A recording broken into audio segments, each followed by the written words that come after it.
This is the Sixth Man Show, an Orlando Magic podcast, with your hosts Luke Sylvia and Jonathan Osborne, covering all things Magic basketball. By fans, for fans. Go Magic.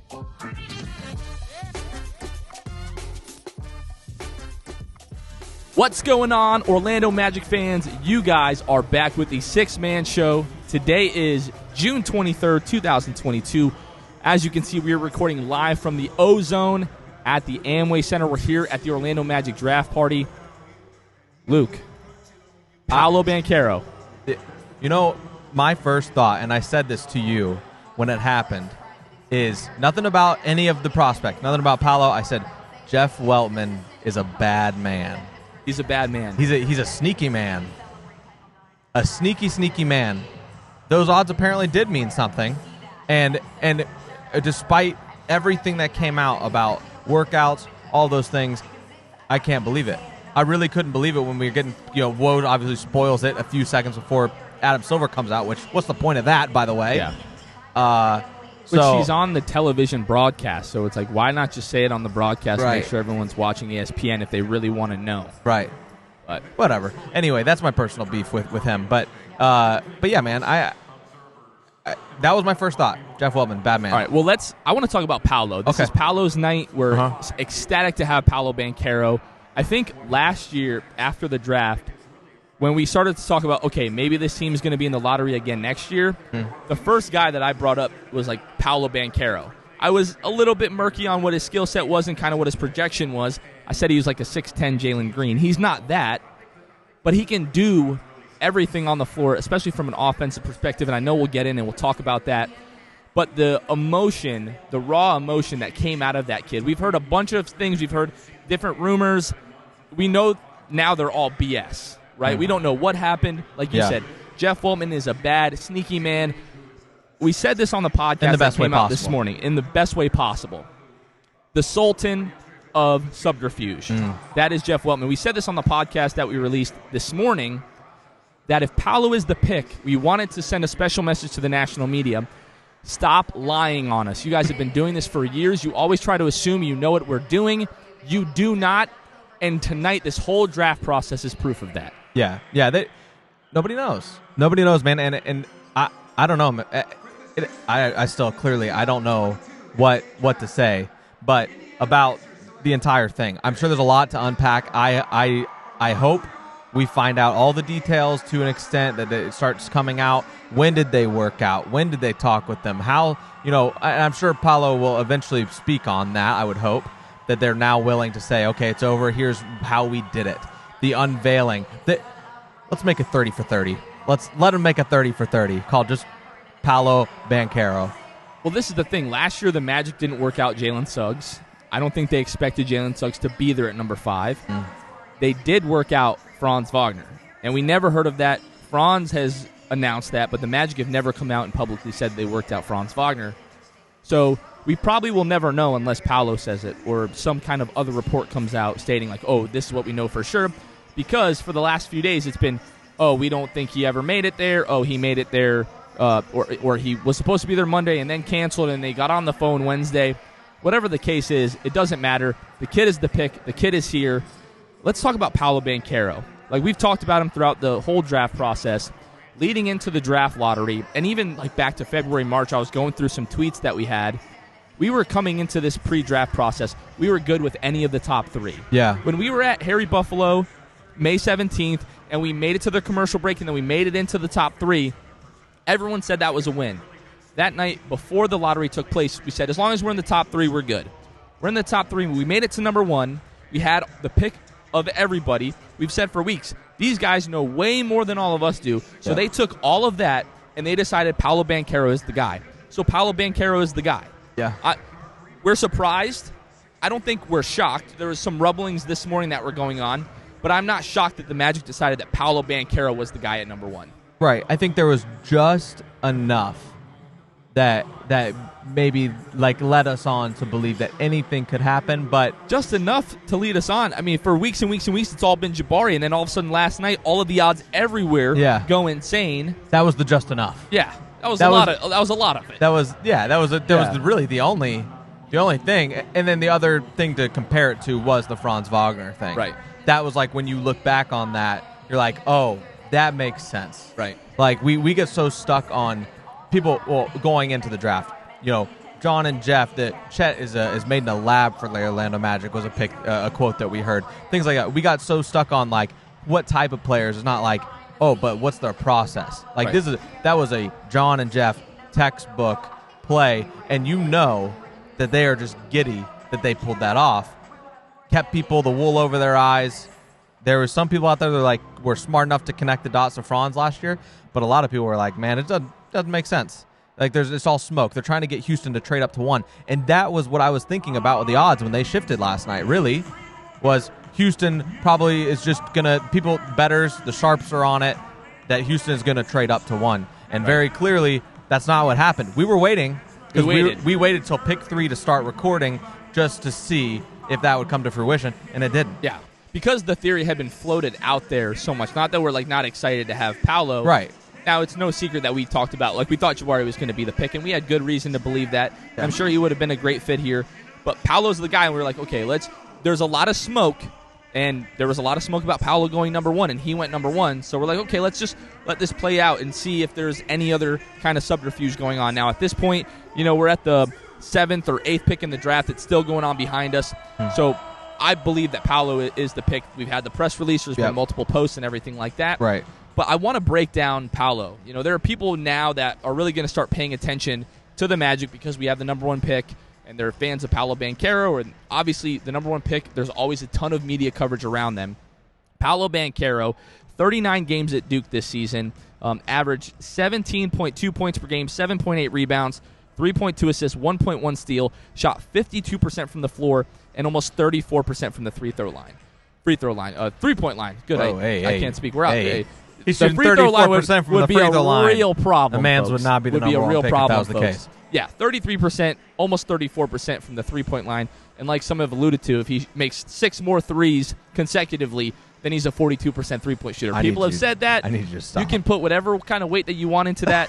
It is a statistical fact. Yeah. Paolo Banchero is a guy that really can be the hub of your offense. Yeah. Right?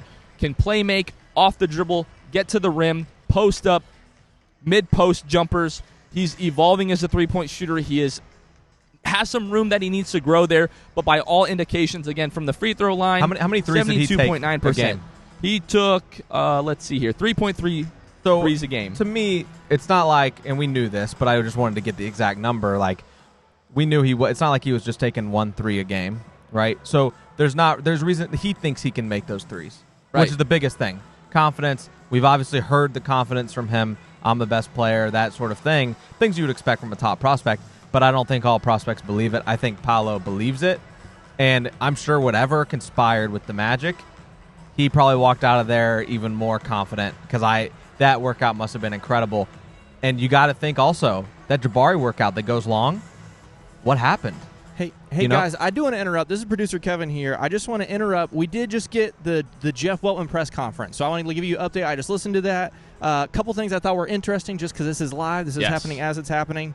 The first thing that Jeff Weltman said, he said, there's been a lot of talk about workouts and those kinds of things. He said, we just want everyone to know we had multiple touch points with Paolo Banchero in person, Believe it, on video, different kind of personality profiles and all that kind of stuff, and all through the process, we were really impressed. So that was really interesting, but also the fact that they've already had a press conference all but confirms that Paolo's going to stick around in a Magic uniform. So I wanted to give you guys that. Appreciate that, Kevin. Thank you. And that is just kind of part of my theory. We were talking to a lot of people at the pre-draft party that we had before we came over here, and people are talking about who's the pick going to be? Well, if it's Paolo, we talked about all of the did he work out for the Magic? Did he not work out? And we said, if the pick is Paolo, we know all of that is bullcrap. We said that last night, and Kevin and Jeff Weltman just confirmed that for us. So interesting. But back to Paolo. But kind of piggybacking off of Kevin's, the thing that he got from, obviously you and I will sit down and unpack everything, and on Monday's episode, we will further flesh that out. There's going to be another press conference with Jeff and Paolo and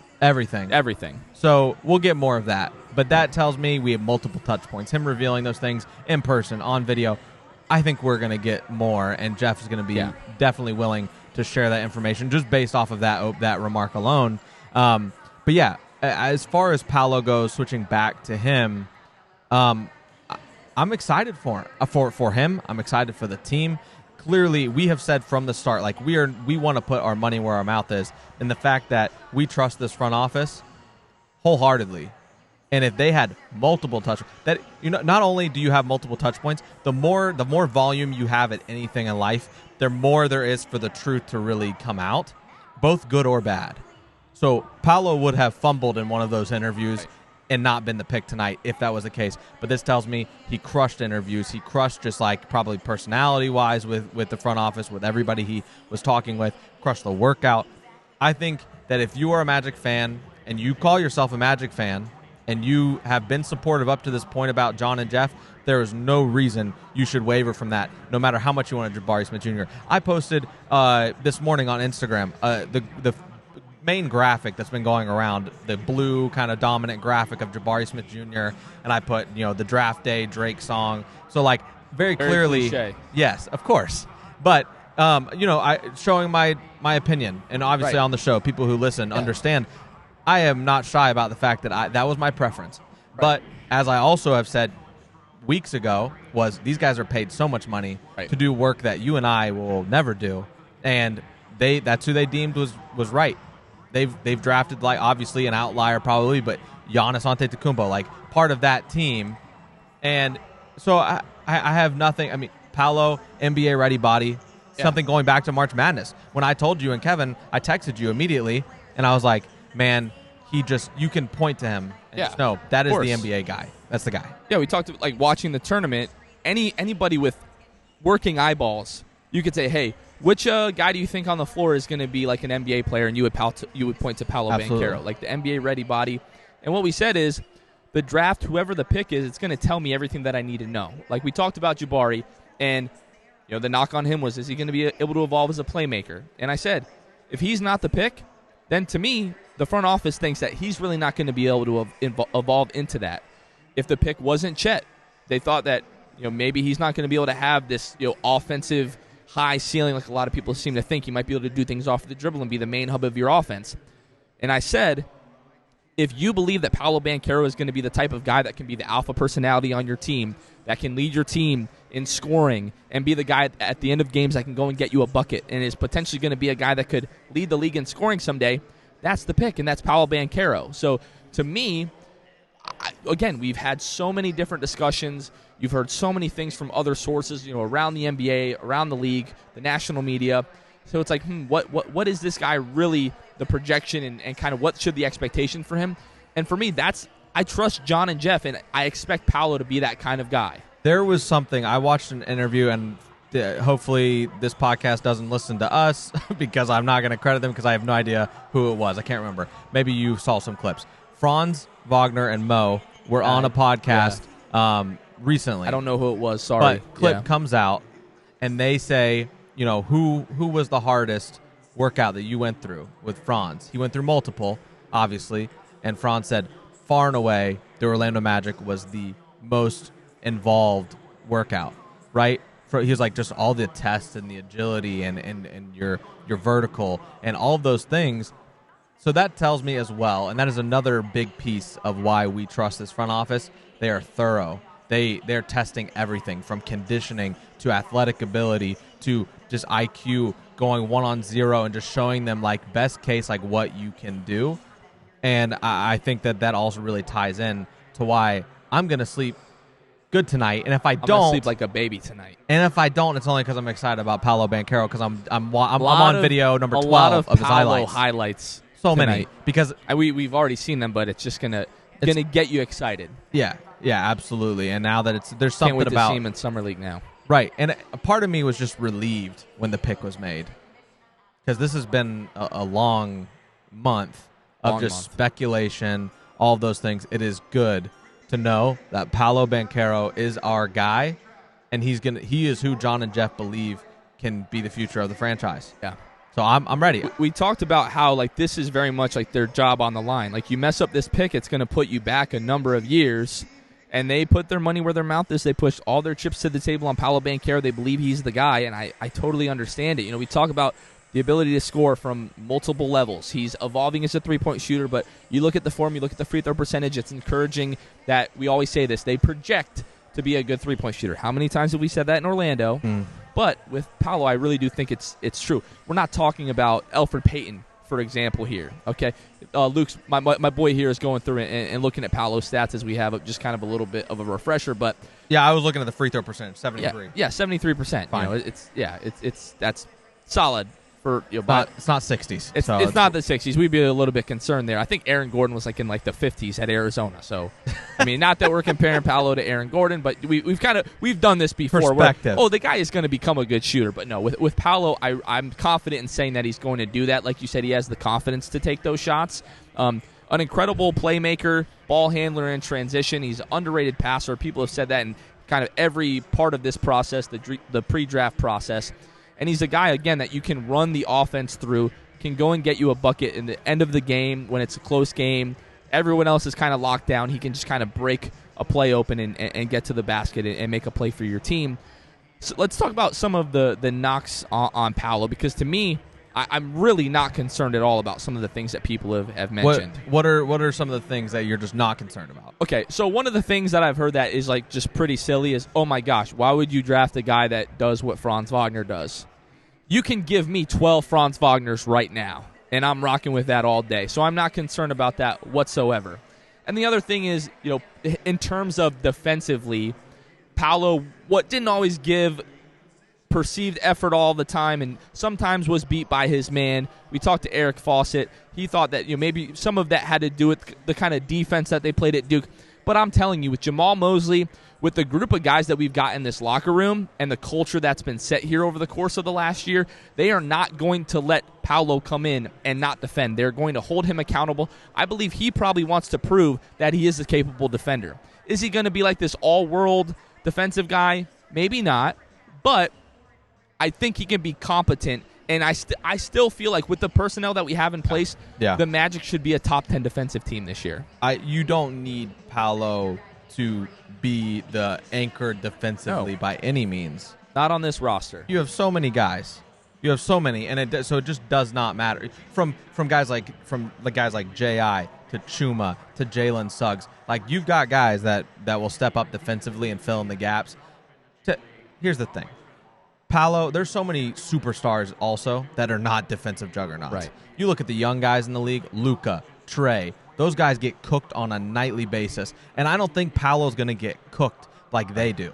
And so obviously they make up for it with their offensive skill, but that isn't exactly my point. Who's to say Paolo can't get there offensively? He's got the confidence. He's not going to be shy to drive the ball, get to the basket. I have no concern in that regard. And it's the number one pick, man. Puts it to bed for me, any concern that I had about Paolo. I'm just super excited for the team now. I feel like we have this just wave of relief now. We don't have to speculate. We don't have to guess. We don't have to worry. The anxiety is gone. You asked me on our last podcast, after the pick, are you going to be excited? I'm excited now. We talked about, are we going to worry? Is he going to be good? I'm not worried. I feel at ease now, and I'm excited for the team. Because what have we talked about literally since Dwight left, and soon after that, Jameer was gone. All the guys from the 2009 Finals team and Vince Carter, all that. Since then, what have we really been missing? We've had a plethora of different guys come through with different skill sets. What is the one thing that we've been missing? We need a star. We need a star and a guy that can go and get you a bucket at any time. Yep. And now we have that. So, we talk about how good this team was defensively. When Jalen Suggs came back from the injury last year, for a lot of the second half of the season, we were, top 5 best team defensively at some points after the All-Star break. And we don't really need him to carry the defensive load. We just need him to get us buckets, and he's going to do that. And the other thing is, obviously, we think Paolo probably will hopefully take up one of those starting spots at some point this year when we get to be, when he gets to be fully going. I don't know if it's opening night. I don't know when it is. But to start the year last year, that starting 5 when they're healthy with the Magic, one of the best starting 5 lineups in the league, and at times statistically was the best. And then you put that together with the defensive prowess that this team had when Jalen Suggs returns. I think that you can put Paolo in there, and I think that he will take this offense to new heights. I know Markel's going to love playing with them. I know they're all going to enjoy it. But Markel's got to love that he's getting an offensive player that he can feed off of. Maybe take some pressure off of him offensively. You know how good he is at getting to the rim. It only relieves pressure from guys like Markel who are trying to penetrate, get to the rim, when you've got a guy like Paolo who can just go get a bucket because he's freaking huge and he's going to get to the basket. So I think that there's nothing but good things offensively. I think you can hide him at the start defensively until he gets to the point where he can hold his own. Right. But who knows? Like you said, we had Eric Fawcett on, and he had talked about he's not a huge fan of Coach K's scheme defensively. Thinks that it left Paolo and Hyde deny, like just very close to his defender. So obviously you're going to see him get backdoor cut every now and then and get beat, and it looks bad on his part, but It's really because of the philosophy of the defensive scheme. Exactly. So if you get him under Mosley and under his direction defensively, we know these boys play defense, and we know Mosley gets them up for that. So I have no doubt in my mind that Paolo is going to fit like a glove on this team. And also, by the way, he might average 35 in the summer league. Fair enough. Boys get into the bucket. Absolutely. Against a bunch of people that are not NBA talent, but I'm going to love every second of it. Right. We're going to a lot of highlights. We said we weren't going to overreact to summer league, but now we might. I'm going to. All right, we had to take a quick pause in recording the episode because we're joined by a very special guest here. Magic guard Jalen Suggs reached out to us earlier today and wanted to meet us for some reason. So appreciate you being here. First of all, what's going on, man? How are you? I'm great. Just in the process of rehab right now, and feeling good. Body's feeling good. Mentally, I'm great. So really just taking it day at a time, and again, exciting day now. You get a new teammate, a couple new teammates. See who we'll draft later on, but. No, just a great day. I think everybody's in a good mood, and just gives us even more momentum, and makes everybody more happy and eager to get into next season. For real. Yeah, you can't wait to get back out there. We know that. It was almost a year ago this time. We were here for your draft class, the 2021 draft class, which by all accounts is panning out, looking like it's going to be one of those draft classes, right? You talk about like the 98 draft class, 2003. We'll be talking about 2021 like that someday.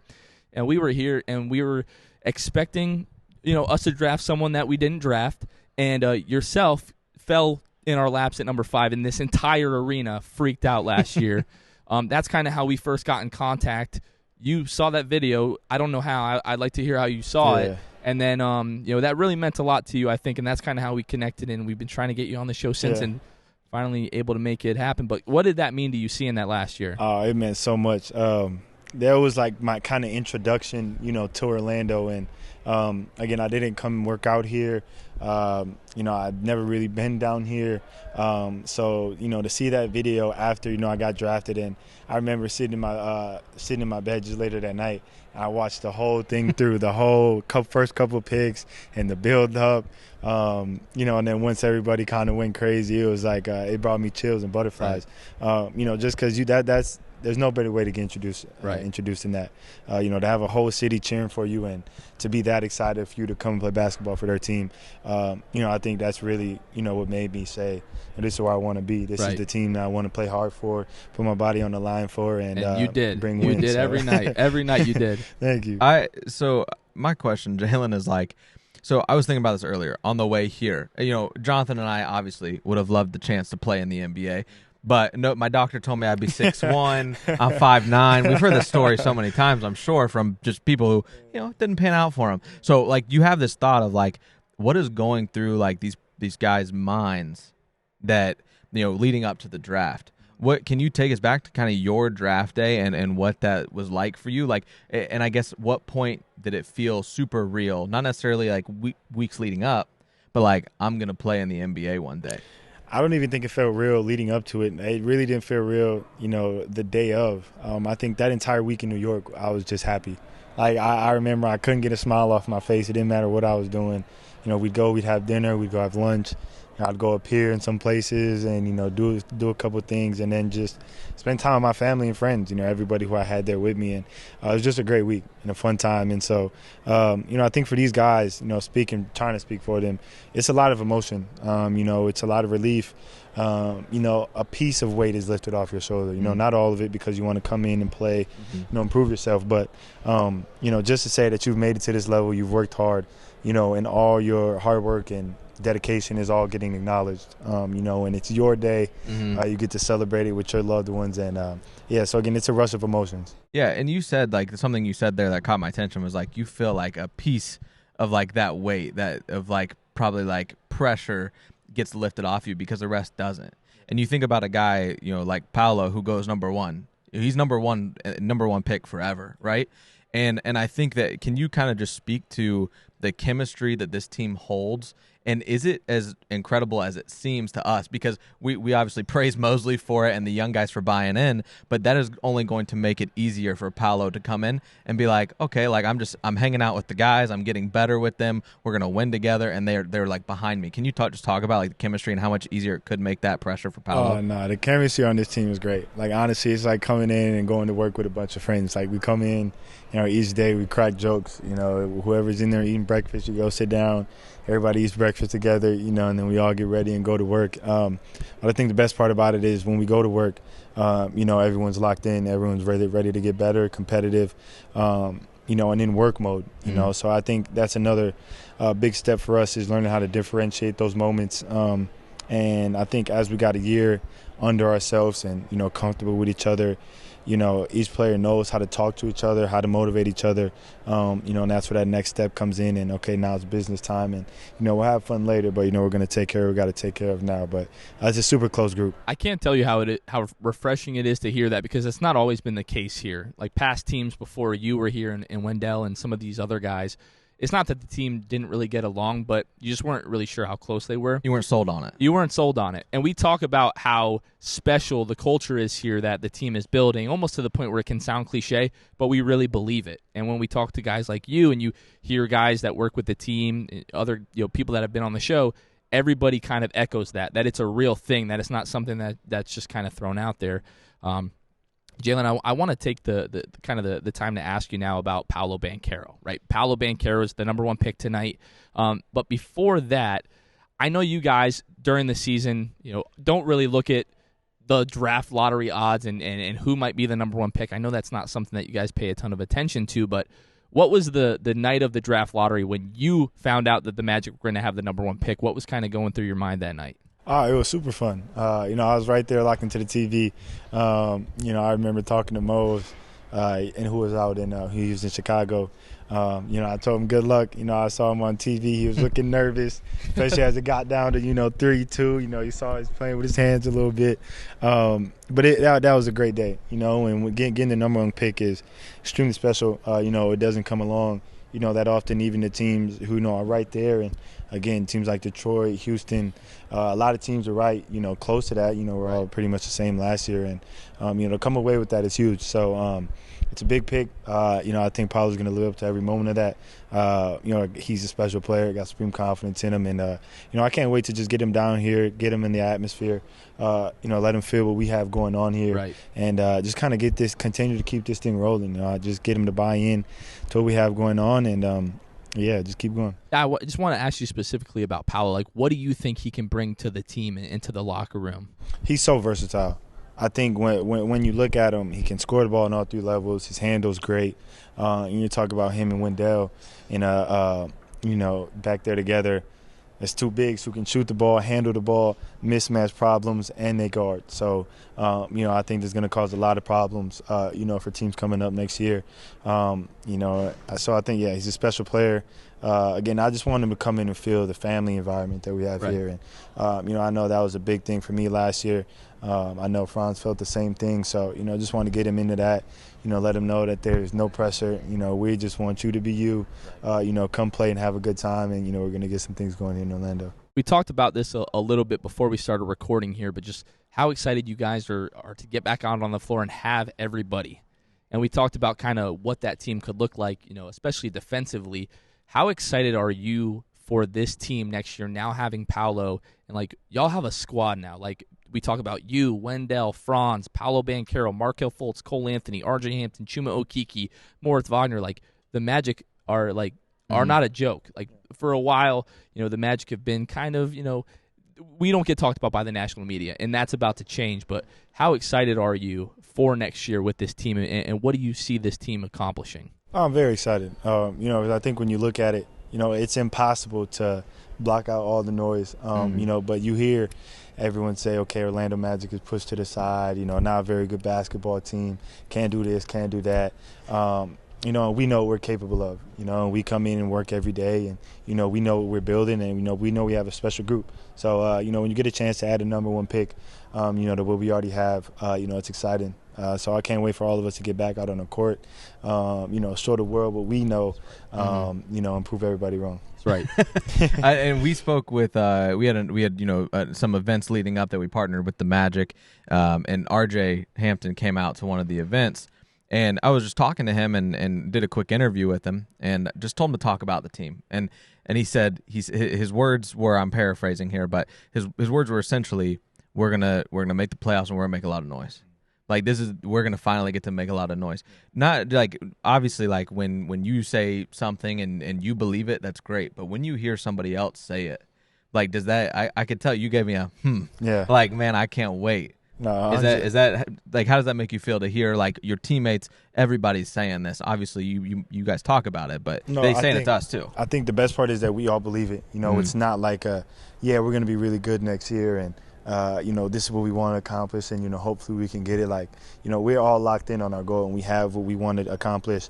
We're zeroed in on it, and we're working towards it. And, again, everybody else has their own opinions, their own thoughts. I mean, that's we don't care. Forever what it is. We don't care what they are. No, that's all noise at the end of the day. And, coming in next year, I think we're really going to prove a lot of people wrong. People are going to be surprised. But, again, that's, people who don't understand what we have building here. That's right, baby. And you all kind of echoed that in your post-game, like the end of the season interviews with the media, that there was something special building here. And we really believe that. We're super excited for it.